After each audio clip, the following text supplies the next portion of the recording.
Всем здравствуйте. Мы сегодня с вами обсуждаем тему интересную. Мы сегодня говорим про финансы, про денежную энергию и про то, как она, собственно, взаимодействует с нашим подсознанием, с внутренней силой и в чем, собственно, бывают подвохи. Начать я бы хотела с некоторого определения, что такое вообще в целом деньги и денежная энергия, потому что здесь сказано уже очень много, но вместе с этим нету ясности. Есть очень точное определение понятию энергия. Энергия– это способность к действию. Денежная энергия– это способность действовать в контексте мира, в рамках мира, да. И это очень становится понятно, когда мы вот эти два определения складываем. Деньги есть у каждого человека на Земле. Даже в тех странах, где денег очень мало, все равно деньги– это та энергия, та структура, ради которой люди что-то делают, люди что-то пытаются, они как-то стараются, и вместе с этим они могут зарабатывать много, они могут не зарабатывать, но в любом случае деньги есть у всех. Если вы прямо сейчас посмотрите вокруг себя, просто вокруг себя, в какой бы точке мира, жизни или своей собственной, да, так скажем, квартиры или офисы вы бы не были, вы везде увидите деньги. Все, что вы видите вокруг себя, все создано благодаря деньгам. Кто-то когда-то купил стол, кто-то когда-то купил телефон. Даже то, что вы сейчас смотрите, это видео с телефона. Это тоже про тот момент, что когда-то у вас была определенная, да, сумма денег, которую вы в какой-то момент обменяли на то устройство, с которого вы сейчас смотрите. И если вы посмотрите и вот просто вникнете вот в этот момент, что все в этом мире есть деньги, становится намного понятнее, как они, собственно, появляются, зачем они нужны. Но мы с вами сейчас смотрим в моменте сейчас, то есть мы смотрим с вами срез. А для того, чтобы деньги появлялись или уходили, или как-то вообще прибавлялись в эту жизнь, нам нужно с вами посмотреть срез как бы горизонтальный. Что с ними происходит в момент, когда человек их получает, когда он их отдает, и как эти процессы, собственно, обмена происходят. Вы будете очень удивлены, но взаимодействие и взаимоотношения с денежной энергией, они очень сильно завязаны на таком базисном правиле энергии– это принимаю и отдаю. У человека может быть два состояния любой энергии. Либо он ее принимает, либо он ее отдает. По мере того, как любая энергия, что женская, что мужская, что фиолетовая, оранжевая, любая, по мере того, как она проходит через нас, через людей, она уже как бы ассимилируется внутри, она трансформируется, и уже на выходе, да, то есть когда мы ее переработали, им, когда мы ее отдаем, она приобретает абсолютно другое качество. И вот процесс принять и отдать, он есть, собственно, у всего. Между людьми, между человеком и каким-то эгрегором, между человеком и природой. Все есть, принимаю и отдаю. С деньгами все то же самое. Но здесь интересный момент появляется очень быстро. Если мы с вами говорим о том, что денег человек хочет больше, значит, он их будет больше отдавать. И вот тут у многих уже начинается ступор, потому что наше сознание, наше подсознание очень быстро привыкает к тому, что имеет на данный момент. То есть момент привыкания у нас происходит очень быстро, это обусловлено разными факторами. И вместе с тем, если мы привыкаем оплачивать какую-то определенную сумму, то сумма больше нам становится уже, ну, так скажем, да, некомфортной. И в этот момент появляется первая ловушка, в которой многие теряют, ну, так скажем, да, свои, не пропускают и не расширяют свою финансовую проводимость, так скажем, да, потому что если мы не отдаем больше, то мы и не можем принять больше. Отдавая больше, мы как бы опустошаем этот сосуд, и мы можем энергетически просто больше пропускать. Это момент номер один. Но предположим, что у всех с этим вопросом все нормально, плюс-минус, да, каждый со своими страхами, каждый со своими эмоциями и вопросами, но все-таки в каких-то процессах получается отдавать больше. Это супер. Мы сейчас не говорим про качественный уровень, да, куда мы их отдаем, мы просто с вами рассматриваем вот этот механизм. И получается у нас другой момент, что для чего, собственно, куда мы эти деньги отдаем, да? Мы их отдаем в какой-то процесс, мы их отдаем в какой-то, ну, так скажем, эгрегор, мы отдаем их, меняя на какие-то предметы или на какие-то услуги, на какие-то вот такие маленькие пазлы, из которых мы, собственно, потом можем что-то построить.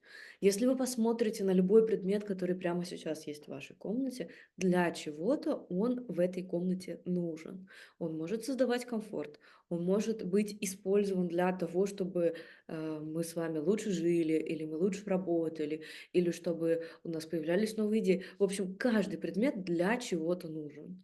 Если вы посмотрите просто на свою комнату, то вы очень четко ощутите, что даже для создания вот этого пространства, в котором вы находитесь прямо сейчас, даже если это машина или если вы сидите сейчас в кафе, например, неважно, вы это были или не вы, но для того, чтобы это пространство было создано, люди обменивали разное количество энергии, да, то есть где-то было подешевле, то бишь поменьше энергии, где-то было побольше, где-то было очень много, где-то было очень мало, для того, чтобы купить вот все вот эти вот пазлы, которые прямо сейчас сходятся в вашей комнате.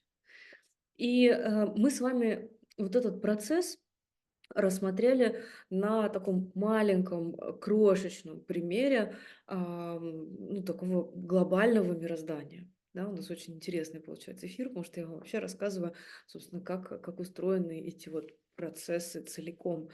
А, Если мы имеем способность, да, как бы распределить свою собственную, да, энергию на то, чтобы создать какое-то пространство, например, у вас есть пустая комната, и вам нужно из нее сделать очень хорошую гостиную. Если мы можем это сделать, значит, мы можем переходить к более большому масштабу. Больший масштаб, он означает большую энергетическую проводимость. Почему люди так часто и долго работают на одной работе? Почему люди так часто, например, ну, ко всем по-разному приходят деньги, да, абсолютно. Кому-то платят друзья, кому-то платят родители, кому-то платят любовники, кому-то выплачивает государство, кто-то получает зарплату, а кто-то получает деньги из разных источников. Это не принципиально, да? Но вот сам вот этот вот уровень, он может быть очень долгое время как бы одинаковый. И если мы из вот этого одинакового уровня будем пытаться вместо вот этой гостиной уже обставить, так скажем, да, всю квартиру, то да, это возможно, но это будет дольше, это будет сложнее, и это будет, ну, как бы энергетически оно будет тянуться как бы длиннее во времени, да, то есть дольше, и это будет доставлять меньше удовольствия, потому что от любого процесса энергообмена, от абсолютно любого, что бы вы ни покупали, вы всегда получаете обратно либо предмет, который вам доставляет какое-то удовольствие, или наоборот, да, так скажем, ам, трансформирует ваши чувства, либо он создан для того, чтобы вы его покупаете для того, чтобы в дальнейшем что-то из него создать. Но в любом случае вы что-то испытываете. И это очень интересный момент, потому что если мы будем с вами углубляться и уже смотреть в больших масштабах, да, ну, например, гостиную вы обставили квартиру, а теперь у вас как бы еще расширяется объем для того, чтобы, ну, условно говоря, обставить весь дом многоэтажный. У вас 200 квартир, и вам нужно в каждую квартиру поставить мебель и сделать так, чтобы везде было хорошо. Вот здесь вот начинаются игры подсознания, про которые мы с вами сейчас будем говорить, потому что не каждому человеку нужно столько. Тем, кому нужно, им часто непонятно, а зачем, что я с этого получу, да? Потому что вот уровень, как, так скажем, да, финансового канала, проводимость вот этого финансового канала, она имеет свойство расширяться и сужаться абсолютно у всех, но только когда человек понимает, а что я дальше, ну, как бы получу. Мы с вами эту тему немножко обсудили, мне кажется, мы ее замечательно обсудили. И теперь мы с вами а, будем разговаривать про второй момент, а, тему энергообмена, в смысле финансов, мы откладываем вправо.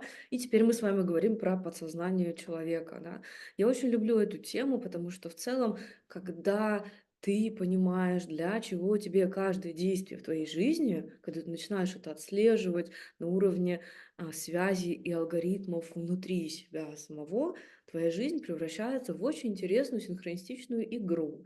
Потому что в целом признано говорить, что человек очень сложное существо, но на самом деле все очень всегда просто и понятно. Нам свойственно всегда усложнять, но все, как всегда, очень просто.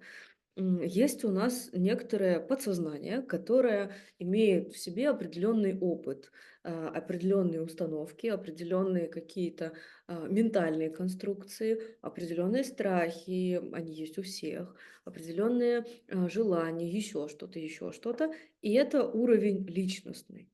Также, так как каждый из нас является человеком, и каждый из нас сегодня сидит в социальных сетях, а помимо этого мы еще смотрим новости, мы еще ходим по улицам, и мы еще видим людей вокруг нас, а, здесь всплывает другой вопрос, что, собственно, мы видим, что у другого человека есть что-то, да, и мы можем себе также это захотеть без объяснения, а для чего мне это нужно. И на этом построен современный маркетинг. Действительно, так очень многие люди продают абсолютно разные предметы. И сегодня в основном на рынке остаются те игроки, которые без манипуляций, да, на сознании человека дают людям действительно какие-то качественные, хорошие продукты, продукции и услуги, которые в дальнейшем улучшают жизнь человека. Это объясняется очень многими разными факторами, потому что если один раз человеку это действительно понравилось, то он будет возвращаться, и в конечном итоге все остаются в выигрыше, потому что и одна сторона получила прибыль, другая сторона получила услугу, которая, собственно, принесла человеку очень классные какие-то впечатления. И все счастливы. И изобилие это про то, что всегда счастье это умножается. Да? И подсознанию в целом вот такая вот сетка, она очень понятна. Если мне что-то мешает внутренне, например, контактировать с людьми, я никогда этого не буду делать. А если мне это надо, если мне надо контактировать с людьми, например, для того, чтобы прокормить детей, для того, чтобы закрыть ипотеку, для того, чтобы что-то сделать, в таком случае вот это вот надо каждый раз, оно будет спотыкаться об вот эту внутреннюю подсознательную программу, которая будет доставлять в жизни дискомфорт, которая будет в жизни беспокоить и так далее. Это неприятно. Это называется страдание. И в целом вот этот механизм, он очень простой, и накладывая его на каждого человека, он в целом получается довольно видимый всегда. То есть когда у человека очень много из внешнего мира, из социального мира или просто из внешнего мира, да, наносных каких-то конструкций, которые к нему вообще никакого отношения не имеют, вот тогда это всегда чувствуется, потому что ну, человек как-то начинает по-другому разговаривать, он начинает не может обосновать свое желание, так скажем, да. Ну, для чего тебе это нужно? Ну, потому что, да, и дальше обоснование не происходит. И в целом, если вот эту вот конструкцию внутри себя ее прочувствовать и понять, и честно с собой поговорить на эту тему, многие процессы в жизни, они становятся понятны и без психолога, и без практика, и без коучинга, и вообще просто это становится очень ну, ощутимо, да. И здесь начинается очень интересная игра. Так как мы сегодня с вами говорим про деньги, то первый тезис, который я с вами хочу обсудить, что не всем людям нужны деньги. И это правда. Потому что у кого-то действительно не стоит финансовая задача получить как можно больше. У кого-то не стоит финансовая задача стать самым богатым человеком на планете Земля. У очень многих людей на самом деле нету сейчас ни ресурса, ни желания, ни потребности зарабатывать много или получать много. Да? Как деньги приходят, у каждого человека это индивидуально, но возвращая вас в начало эфира, деньги есть и были, и всегда будут у каждого человека на Земле. Вот как хотите это понимать. Но даже у самого, а, простите, последнего бомжа на улице, у него тоже есть деньги, потому что все, что он носит, все, чем он питается, как ни крути, да, но это все равно в любом случае какие-то денежные взаимоотношения. Просто для нас, как для социализированных, людей, вот такая модель жизни, она неприемлема по разным причинам. Мы не обсуждаем с вами сегодня, морально-этический кодекс, мы с вами сегодня обсуждаем именно вот взаимосвязи с подсознанием и, собственно, финансов.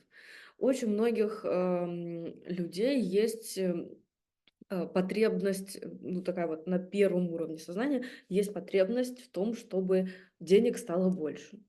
И сегодня вообще и всегда так было, да, в мире, что эта тема настолько искусственно разгоняется, потому что мы же очень логичные существа. Если все можно купить за деньги, значит нужно больше денег, потому что ты можешь все купить. Но подсознательно и внутренне далеко не каждому человеку эти деньги, собственно, нужны. Потому что у кого-то на самом деле задача просто выжить, именно телом, да, физически. Там уже нету разговора про деньги. Там есть разговор про внутреннюю силу, про здоровье, про энергетику, про состояние, но никак не про деньги. Другой момент, очень часто женщины себя в этом обманывают, что я заработаю триллион миллиардов долларов, а потом я выйду замуж. Тоже это очень частая и стабильная история. Или я не хочу падать уровнем ниже, да, в своей какой-то финансовой жизни, поэтому я буду дальше работать, работать, работать, а потом где-нибудь там, за горизонтом, я встречу своего принца. Но почему-то в нашем обществе так принято, это огромная такая, знаете, скобка, огромная установка наша общественная, что, собственно, все ради денег нужно, ну, можно сделать и нужно. Отсюда только из этой установки умные, дробь не совсем этичные психологи придумали очень много разных техник манипуляции, которые уже вообще-то люди понимают, когда ими манипулируют. Отсюда же очень многие люди продаются за деньги во всех смыслах, да, и это и разные древние и недревние профессии, это и способность придать свои какие-то внутренние качества и в то же время получить за это предательство деньги, это способность предать себя, да, и за это что-то получить. То есть только из установки, что за деньги можно купить все, это большая установка нашего общества, даже не нашего общества, нашего а, мира, да, вот человечества. Но она, кстати, сейчас меняется, если вы это чувствуете. Именно отсюда появляется у многих людей ощущение, что, собственно, да, курс я должен, обязан держать именно на финансовую составляющую, именно на деньги, потому что за деньги можно все.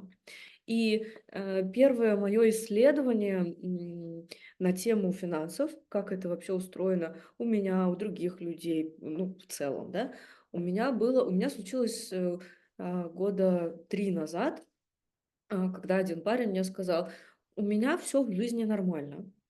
Ну, конечно, я живу там, с родителями, мне далеко за 35, но в целом я счастлив, и если у меня будет миллион в месяц, я буду очень счастлив.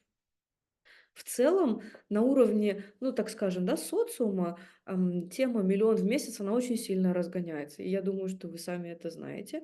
В то же время, в тот же момент, получается другая история, что, ам, что ты будешь делать с этим миллионом? Ты куда его денешь? Ну, я буду ездить на такси, я буду ну, кушать там в ресторанах, еще что-то, еще что-то, еще что-то. И, по сути, в жизни глобально ничего не меняется. Эти деньги, они человеку не не приносят какого-то качественного изменения в жизни, то есть в реальности. А жизнь — это реальность все-таки, да, которая нас окружает. И в итоге он до сих пор не заработал этот миллион в месяц, и он как получал там свою зарплату, да, он до сих пор ее так и получает, справляясь, ну, вот, с какими-то своими подсознательными программами абсолютно разными способами. Есть люди, которым, действительно не до денег, потому что есть, очень тяжелые, вопросы, да, такие духовные, внутренние, душевные, как, разобраться с родителями, как, не знаю, разобраться с детьми, разобраться с мужем, найти дело жизни. Очень много людей, у которых уже есть, приличное количество денег, но они не чувствуют себя, ну, так скажем, да, счастливыми, потому что в целом, куда направлять дальше эту денежную энергию, видения этого нет. И вот этот момент, он очень такой важный, что в первую очередь нужно для себя действительно искренне, как бы признаться, тебе правда нужны деньги? Или твое подсознание через вот эту вот установку «мне нужны деньги срочные», причем вчера и причем в больших количествах, как бы твое подсознание пытается тебе донести что-то другое. Вот от этого это, ну, как бы такой первый шаг вот в сторону изменения своей реальности, он и происходит. Не все хотят денег, не всем они нужны. И третий тезис, который, я хотела бы вам сказать, до того, как я вам скажу, хочу вам сказать маленькую такую вставку, да. Очень много богатых людей, и очень часто, социум их считывает как, богатый, значит счастливый. Ну, он ездит на классном "Майбахе", он, ест, только в лучших ресторанах, он носит одежду из последней коллекции не знаю кого. У него, огромный дом, где-то на краю света, а еще у него вертолет и так далее, и так далее. Да, и эта жизнь, так как есть у нас, очень большая, тоже искусственно разогнанная тема вот этой вот люксовой жизни, люди обычные, как мы с вами, мы привыкли это считывать как уровень счастья. То есть понятно же, что если прямо сейчас мы с вами в один момент переносимся, на, не знаю, в картинку Баунти, то понятно, что там хорошо. Но есть другой невидимый слой, что очень часто, у таких людей есть задачи внутренние, которые, являются их личными, которые чаще всего они не показывают, да, ну, на обозрение. И с другой стороны, эти задачи всегда, они настолько сложные, что если бы Господь Бог еще бы сказал: "Иди зарабатывай деньги", то человек бы вряд ли вообще справился с такой задачей. И, вот этот момент нужно всегда помнить, потому что, встречая человека даже внешне, ну, условно говоря, да, счастливого, богатого, изобильного, наполненного и так далее, вы никогда не узнаете, что внутри человека. Даже когда ко мне люди приходят и говорят, что в целом я счастлив, но вот здесь вот есть маленькая такая штучка, про которую хотелось с вами 15 минут поговорить, а когда эту штучку раскрываешь, там огромный ящик Пандоры, из которого сквозит, да, вот на все помещение. И это очень важно понимать, что деньги не определяют как бы гармонию внутреннего мира. У каждого человека это происходит по-разному. И с другой стороны, последнее время, часто работаю с людьми, которых, достаточно в огромном количестве, да, ну или в хорошем количестве, финансовое положение, и которые могут сделать еще больше. Да, то есть это уже, некоторый такой уровень, понимания вот внутренних процессов этой энергии, что они могут сделать больше. Они могут, как-то вложиться, простроить эти процессы и, получить, в итоге, ну, девятизначную сумму. Не проблема. Но здесь самое основное, вот здесь вот игра начинается по-крупному, потому что их подсознание не понимает: "А для чего мне это нужно?" И вот в этот момент включаются не задачи, купить "Картье" или, не знаю, купить себе еще 98-ю квартиру в центре и выкупить вообще весь Арбат, да. А там включаются внутренние духовные задачи, душевные, задачи души, да. Что ты хочешь сделать через эти, деньги? И мы сейчас с вами соединяем первую часть и вторую часть, и как бы их интегрируем. Мы с вами разговаривали в начале эфира о том, что деньги, денежная энергия — это такой же тип энергообмена, как и все остальное, как любовь, как отношения с женщиной или с мужчиной, да, как отношения с природой, отношения с детьми, с животными, да с чем хотите, любой тип энергии, точно такой же тип энергии — деньги, но с одним важным очень правилом. Когда тебе дают эти деньги, на что ты их меняешь, на какие процессы и как эти процессы потом будут влиять, ну, так скажем, да, очень сейчас громко скажу, на качество мира в целом.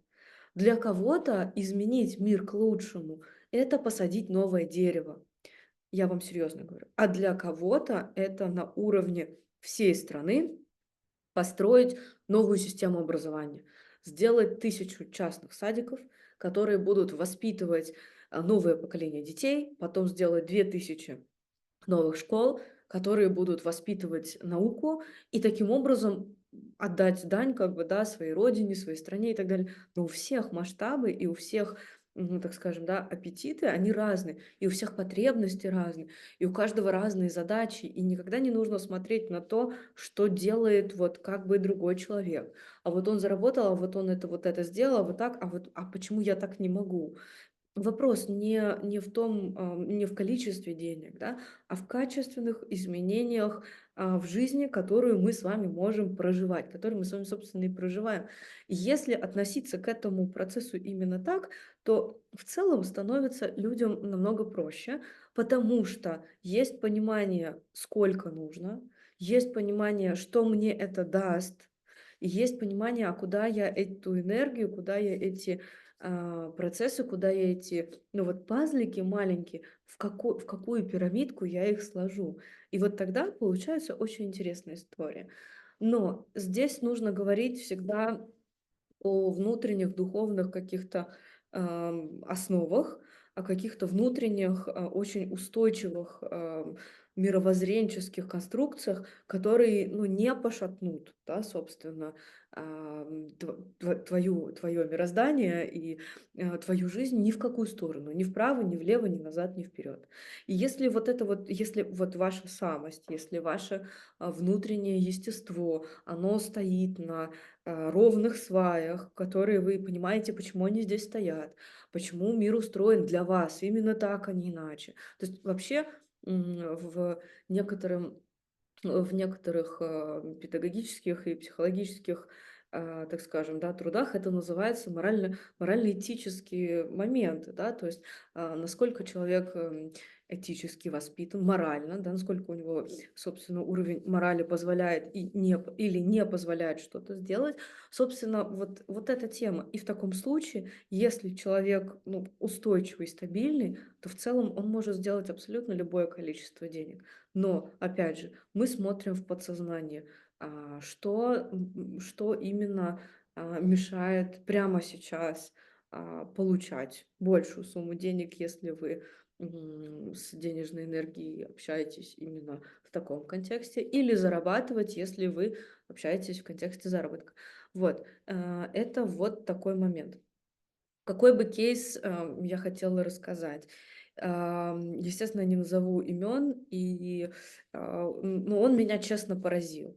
Была девушка, девушка взрослая, около 40 лет, у нее есть муж, у нее есть дети, и в целом она очень успешна, у нее очень такой подвижный бизнес, она занимается чем-то вроде продвижения и СММ, ну причем уже очень давно, это не так, что вот она вчера этим занялась, и вот сегодня она думает, как продвигаться, да.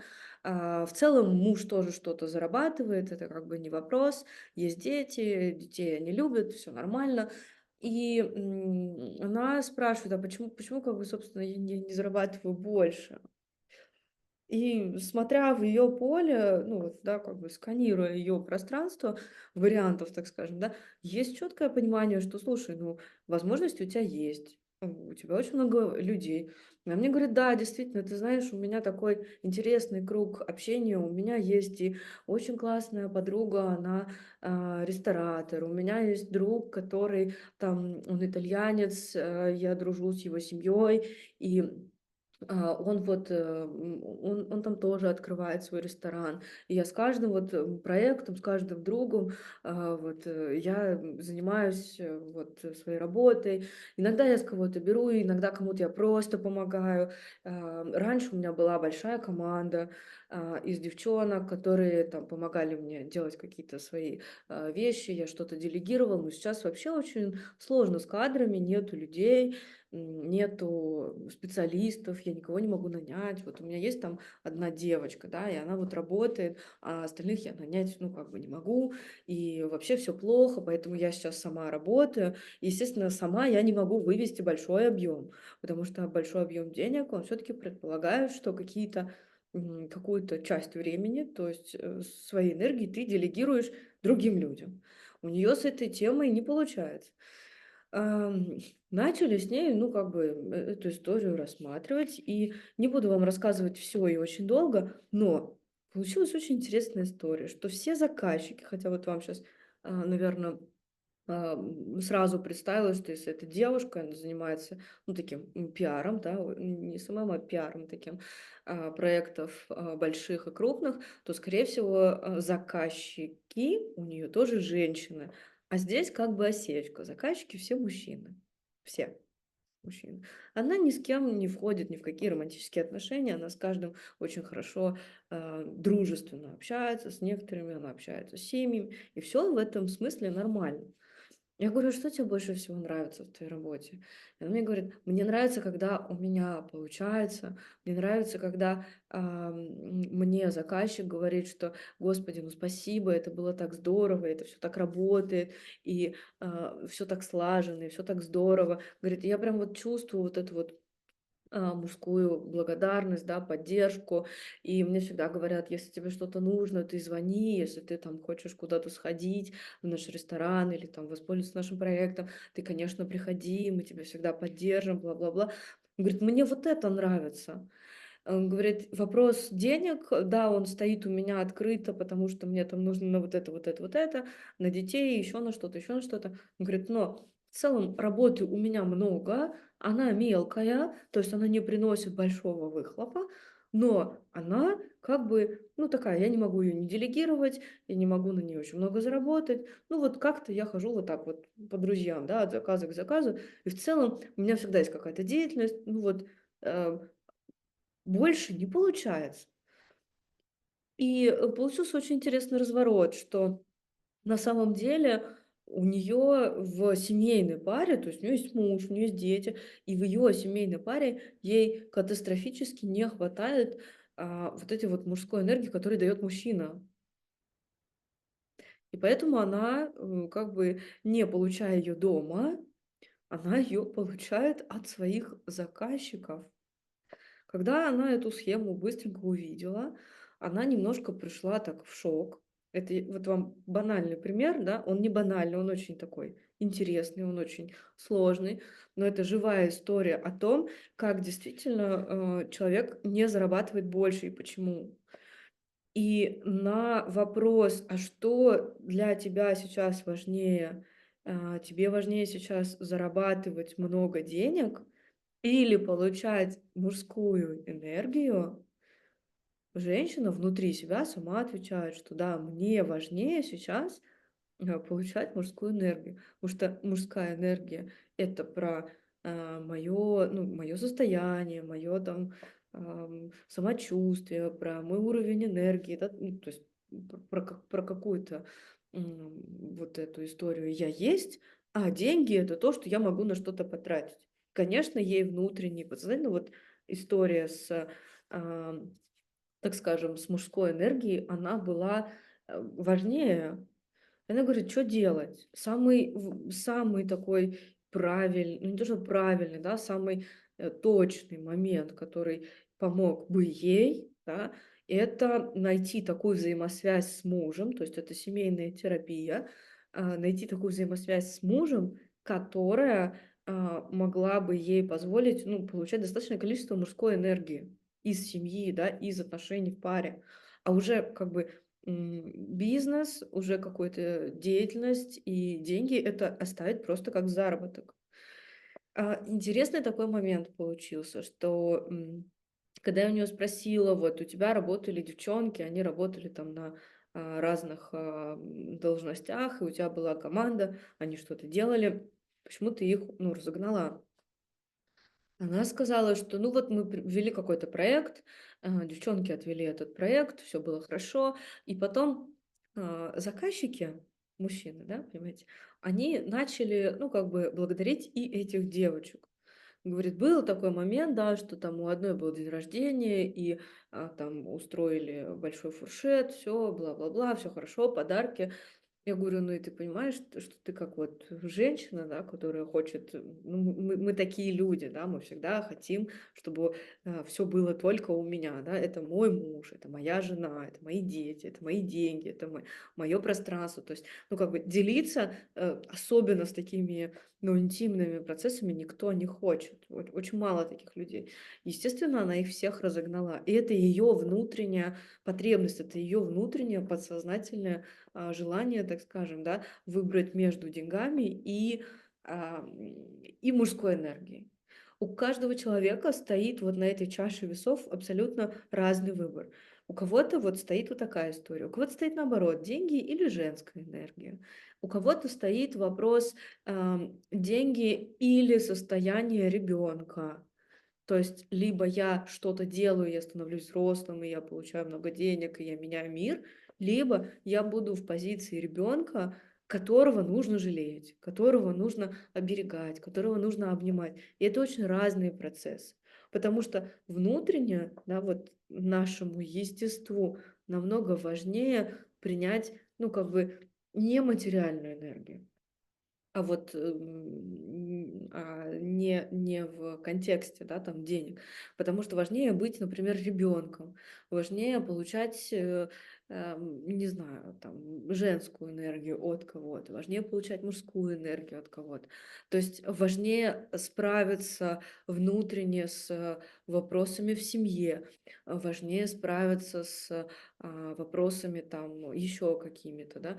Но вот, конкретно, эта девушка, она меня спросила, говорит: "Ян, ну есть ли возможности для получения денег? Их много". Говорит, я действительно это понимаю, потому что у меня очень много знакомых, которые занимаются очень разными бизнесами. И вот в целом, пойти куда-то и заработать, ну, больше — это не проблема.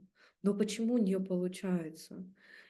И, как бы, вот здесь мы с вами снова возвращаемся в начало нашего эфира, когда мы говорили, что деньги — это энергия, да, энергия, которая не только нас кормит, поет и дает кров, да, это энергия, которая будет менять мир.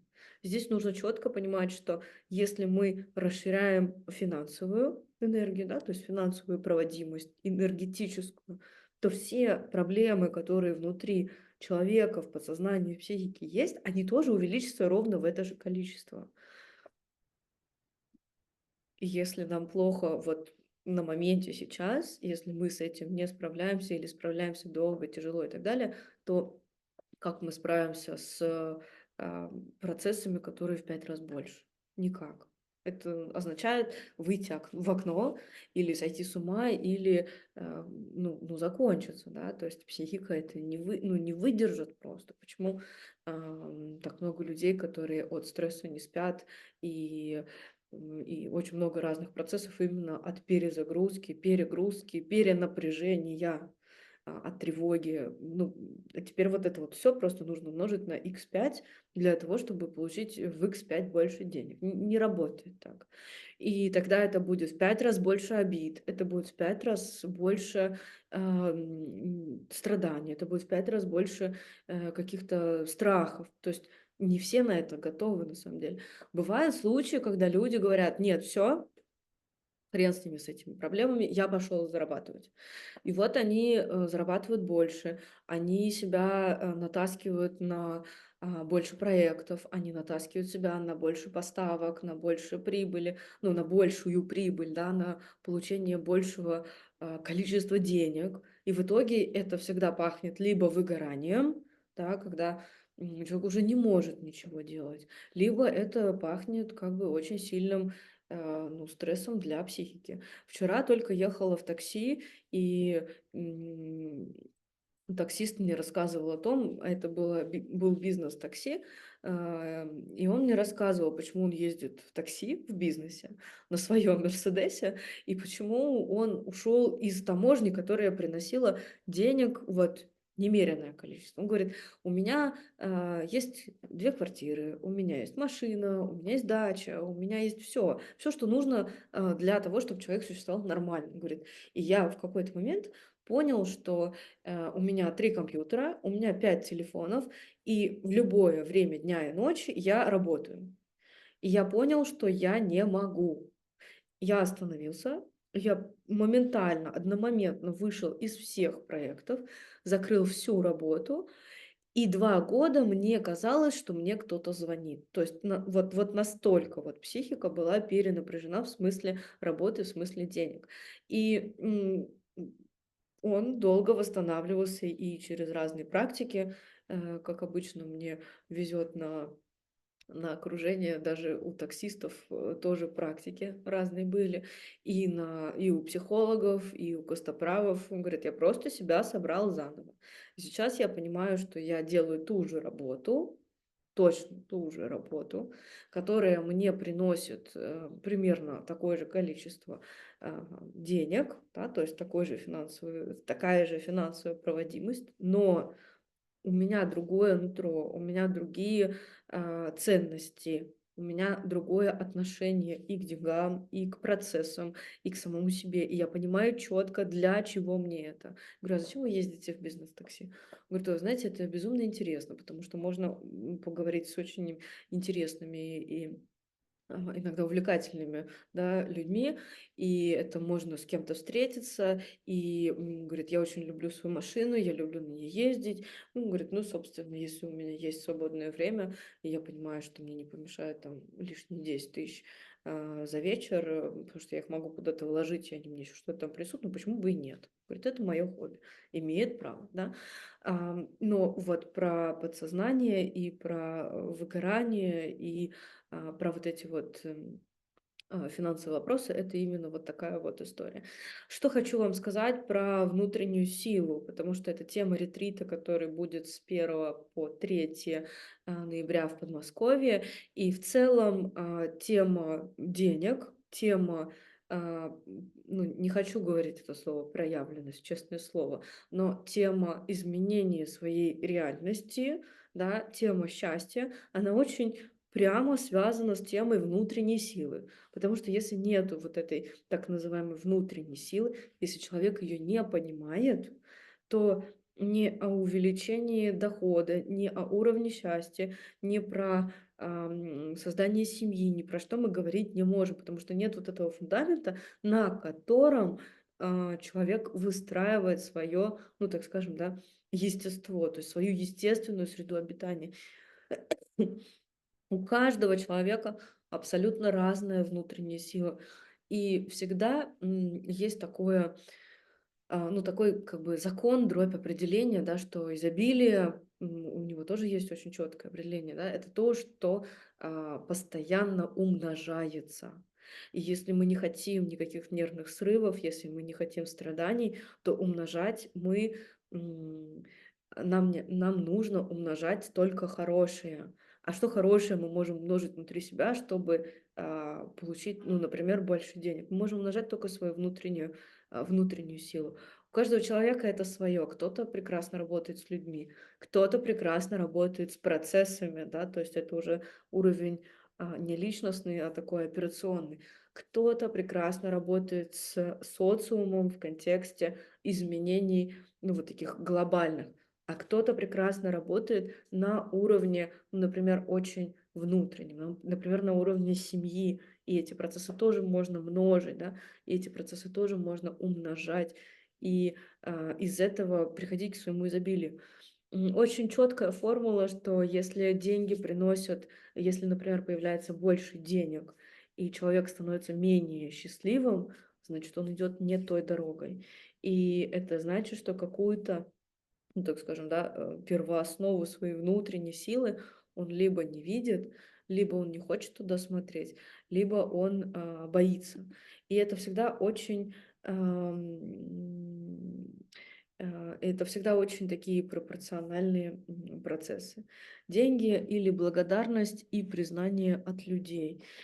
Темы связаны. Деньги, благодарность и признание. Опять же, мы смотрим по уровню как бы внутреннему, да. Кому-то действительно очень нужно признание любой ценой, кому-то это не нужно. И здесь нужно выяснять, что важнее, потому что многие люди, которые хотят признания человеческого, да, то есть что такое признание? Это а, э, увеличенное, да, огромное внимание от людей в сторону своей собственной персоны. И есть люди, которые именно этого хотят. Им не нужны деньги, им нужно признание. Признание, что вот во мне вот это есть, или, да, признание какой-то вот своей внутренней части.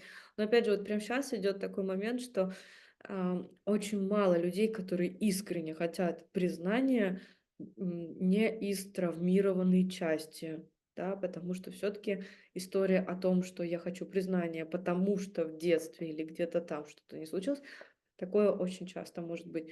Довольно мало людей, которые понимают, что мое естество, моя внутренняя сила — это быть королевой, это быть прекрасной актрисой, это быть звездой. Таких людей рождается мало, понимаете, да? Но так как в целом не очень нормально в социуме произносить такую фразу, что вот я хочу быть звездой, и я буду этой звездой. То есть на тебя уже посмотрят как вот, ну, что с тобой не так, да, а, из-за этого люди туда не идут. А бывают обратные истории, когда признание идет не из своего собственного состояния, не своей внутренней силы, а из как бы вот этого вот внешнего фона, из того, что внутренние процессы, внутренние алгоритмы простроили так, что только признание даст тебе ну, какую-то безопасность. Очень интересные истории у за вот эти 100 консультаций, которые я почти провела, было несколько людей, которые обращались с темой увеличения а, роста числа подписчиков в социальных сетях. Это была безумно интересная тема, потому что их было две, у каждой была своя внутренняя травма, и для них увеличение количества людей в их страничке Инстаграм означало, что ровно вот это количество людей будет знать про их, собственно, вот эту травму, хотя никто об этом как бы, да, и не догадался. Но подсознание вот конкретно вот этих двух девчонок, оно было настолько вот сжато, да, что вроде бы и надо, потому что я уже долго занимаюсь этим проектом, и вроде как бы пора уже что-то делать с числом подписчиков, а вроде бы как бы у меня есть внутреннее сопротивление. И вот этот вот момент мы с ними разбирали, и такое тоже есть. Но это также прямо пропорционально и с деньгами. То есть, да, что как бы, если количество людей увеличивает, да, в блоге, и оно увеличивает разрыв вот этой внутренней травмы, внутренней боли увеличивает, то и деньги делают точно так же. Что-то я вам еще хотела сказать очень интересное. Если у вас есть какие-то вопросы, комментарии или предложения, пожалуйста, напишите мне в сообщениях, и я отвечу на них в конце эфира. И я хотела с вами поговорить на такую тему, как, не помню, финансы, что-то я хотела с вами обсудить на тему, а, забыла, какая-то была такая гениальная умная мысль, и я ее пропустила.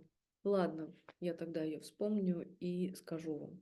Если у вас нет вопросов, я вас обнимаю всех. Спасибо, что были. И запись оставлю, запись будет выложена. Еще раз напомню, что с 1 по 3 числа будет у нас ретрит в Подмосковье, и если вы хотите, все-таки там будет очень интересно, потому что мы не будем копаться, да, вот в проблемах, и, ну, точнее, мы будем в этом копаться, да, но с определенным вектором, для чего мы это делаем, да. А моя цель за вот эти 2 ночи и 3 дня все-таки раскрыть силу, хотя бы ее показать каждому человеку, да, что вот она у тебя есть. и вот она у тебя вот такая, и из этого ты можешь дальше делать. Вот, то, пожалуйста, пишите мне в личные сообщения или пишите в комментариях, я с вами свяжусь. На этом мой эфир заканчивается. Всех благодарю за внимание и до скорых встреч.